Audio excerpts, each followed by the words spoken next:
What is emotional wellness, and do we even know how to really understand and process our emotions, especially now during COVID?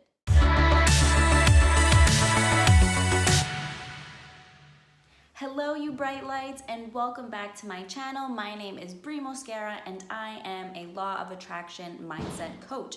I support and guide ambitious women towards minimizing their unhelpful thoughts and negative emotions so they can manifest the reality they desire. We're still in quarantine. I know it feels like it's lasted forever, and I can also imagine that so many people are feeling different types of emotions. You could be feeling fear and anxiety, or maybe you're feeling acceptance and joy towards this new lifestyle that we are living. There is no right or wrong way of how we should be feeling right now during this time. And no matter how you're feeling, it is completely normal and acceptable. But we should really start using this time to understand and identify our emotions, because I can imagine that before the quarantine we weren't focusing on how we were feeling because we were too busy rushing to work, or our kids ready for school, or just being attentive to our loved ones and the people around us.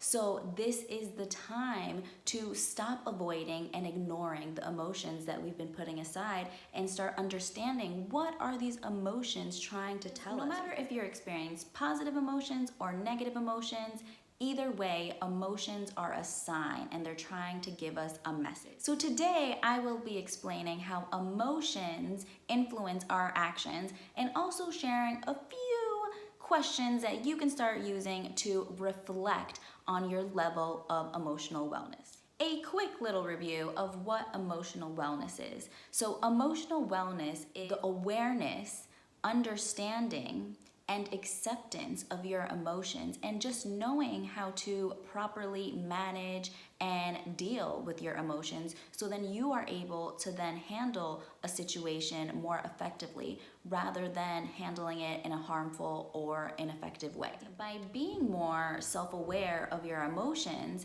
you're able to be more in the present moment, because you're learning how to reflect on what's going on in that moment rather than allowing your wandering thoughts to let you think about the future or the past.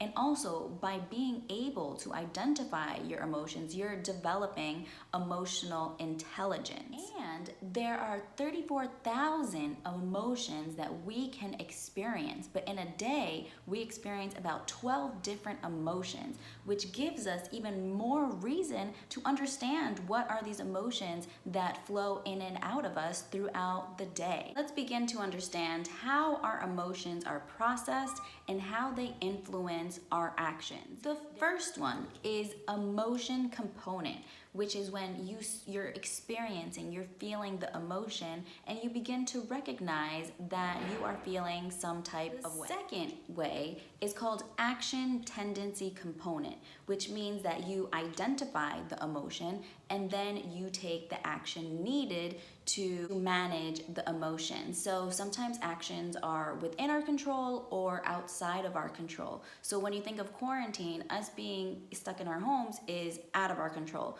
but how we use our time and how we experience this situation is within our control. The third way is called appraisal component, which means that once you start, identifying and acknowledging the emotion, you are then able to identify which situations, actions, surroundings, and people are causing this emotion. And this process allows you to monitor which one of these factors is impacting your well-being. So the fourth way that emotions influence our actions is seen through motor component, which pretty much means that it's the way that we communicate what we're experiencing, which you can see through hand gestures, through facial expressions, and through your body language. The last way is called physiological component.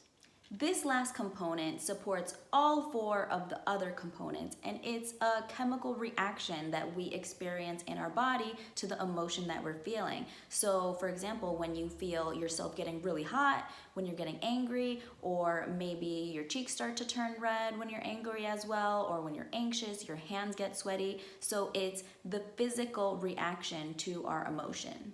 So we know that emotions influence our actions, but why do we even experience the emotion to begin with? There are internal and external triggers that cause us to experience the emotion to begin with. So when we experience painful emotions due to external triggers, it is a sign. Those emotions such as sorrow and outrage or feeling fear because of real and present danger, those are emotions that are telling us we need to comfort ourselves or we need to seek help from others so they can help us through this difficult emotion. And when we experience a painful emotion because of internal triggers, aka ourselves, it's a sign that is telling us we need to attend to our thoughts, beliefs, and actions, because after all, we are the ones that are causing this anxiety, this guilt, and this loneliness that we might be experiencing. So it's a sign for us to stop harming ourselves.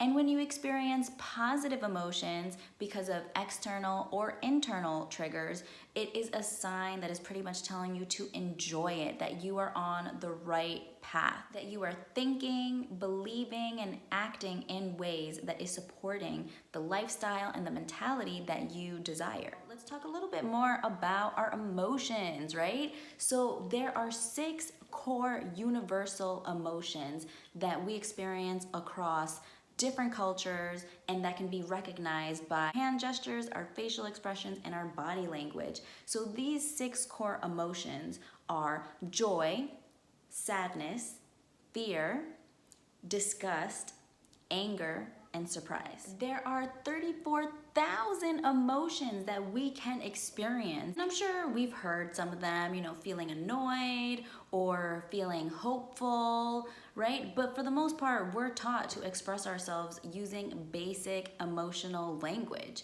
right? Like I feel mad and I feel angry or I feel happy. So how are we supposed to, get in touch with all these other emotions that we experience that truly represent the emotion being felt? Well, luckily in 1980, Dr. Robert Plutchik created a visual tool called the emotion wheel. And the emotion wheel has our 6 core universal emotions, and then it's broken down to various subtypes of that feeling. So I will post a picture of what the emotion wheel looks like right now.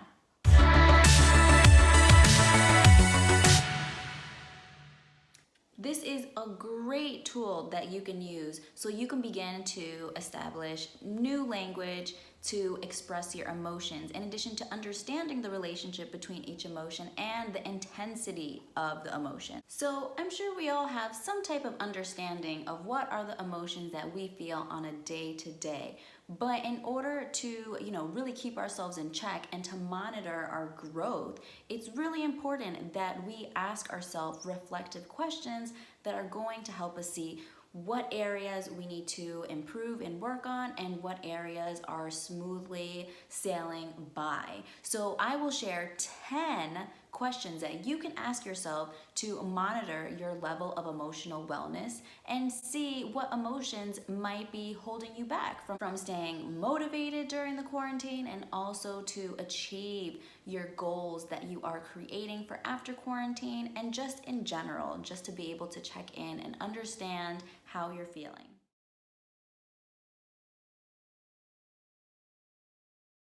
If you're ready to stop avoiding your emotions and to stop pushing them to the side and to address them head on, check out the emotion wheel and start to identify, what other emotions represent anger for you, or what other emotions represent happiness for you, or fear, for example. So as you look at the emotion wheel, be patient with yourself. Just look at it to get a sense of what are other emotions that you have experienced in the past, and maybe emotions that you are experiencing right now. So be kind to yourself. And also, if you're feeling a little stuck about what to write about in your journal, use these 10 reflective questions that I provided as journal prompts so you can have another way of expressing yourself and really, exploring these emotions that we feel. Because after all, we experience 12 different emotions a day. So if we allow one emotion to sink us down and to affect us, we're not going to be able to identify all the other emotions that bring bring us happiness or bring positivity in our lives. Like and subscribe below, and stay tuned for my next video where I will talk about tips and activities that you can use to improve your emotional wellness.